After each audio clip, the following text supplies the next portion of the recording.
in terms of LaVine, Sam Amick included in his article on Monday a nugget of information pointing out the fact that, like, well, everybody's noting that LaVine will get traded to the Lakers because of his connection to Clutch Sports, which represents LeBron, Anthony Davis, and a few other players on the Lakers, has a history of connections to LA, and also represents LaVine. And Amick noted, if that's the case, you can't rule out the fact that De'Aaron Fox, as well as, I guess to a lesser degree, Trey Lyles and Juan Toscano-Anderson are all represented by Clutch Sports as well, and that LaVine would be, quote, amenable to the idea of joining Fox in the backcourt.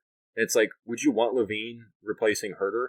If you could get the best out of LaVine defensively, I think, and you could get him to play kind of within the offense and just allow things to open up for him and not play to the style that seems he likes to play, because he's renowned as being a ball checker. If he could do all those things, yeah, I think like his athleticism and his skill set, he could be obviously a better player than Huerter. But is he gonna want to do that connecting piece? He's a great 3-point shooter too. Let me point that out. Like he's a 38%. Yeah. No, he's 38. I was looking up the stats. He's been really good with Chicago. Mm-hmm.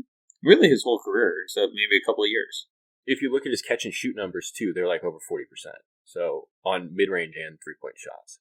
So he could. I think that if you could get him to be that guy and basically just be a better Kevin Huerter, he'd be great, and I think you would definitely want to do that.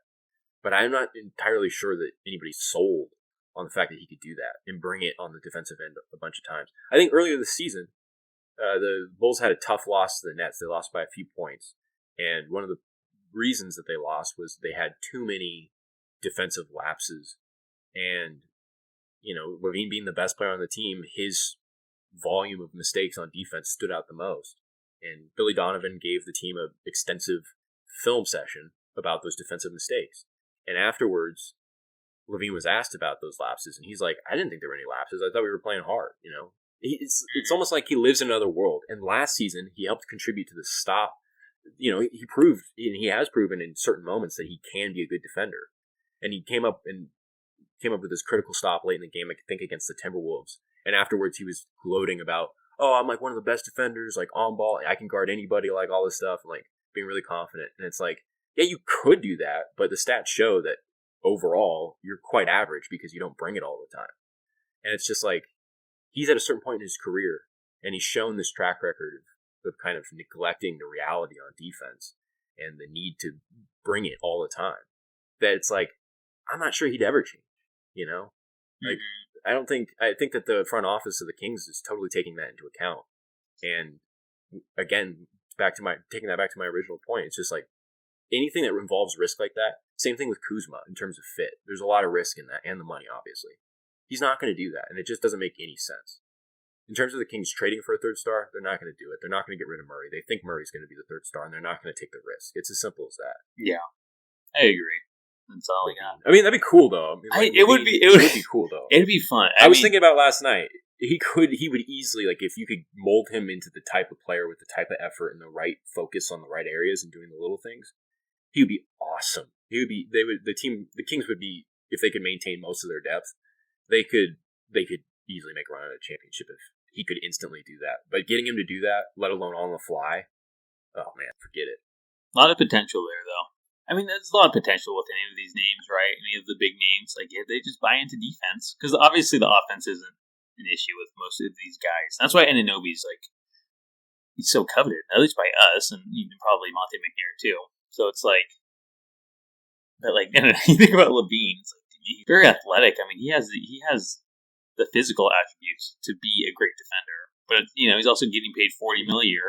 What's he need to play defense for? He's not fighting for a contract. And also, I'll say this too, in terms of the defensive stuff. Say what you will about Billy Donovan as a coach. He's one of those guys that is preaching defense and doing the little things and working. From what I've gathered from watching him since coming from Florida, or coming from the NCAA, and coming from Florida, like he's a zombie or something.